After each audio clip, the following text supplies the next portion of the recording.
All right, class, so we are going to go through a PowerPoint today, talking about why there's 360 degrees in a circle.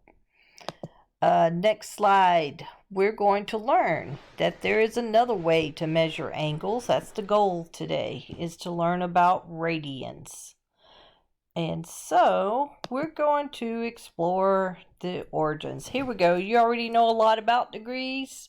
90 degrees, 180 degrees, 360 degrees. But where did all of this come from? This come from Babylon, which is modern day Iraq. The ancient Babylonians had a base 60 number system.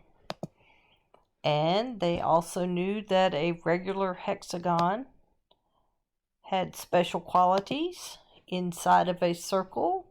For example, they noticed that the length of the hexagon was the same length as the radius. So from the center of the circle to the edge, that's the radius.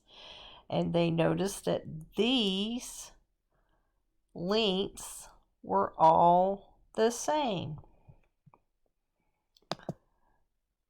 So they applied their base 60 number and split each sixth of every circle into 60 little slices.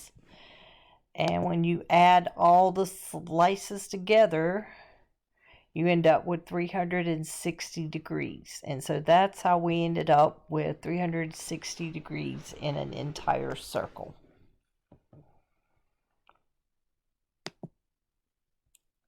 All right, so now I'll spare you the rest of this goofy little PowerPoint. So let me put it on pause and then we'll go to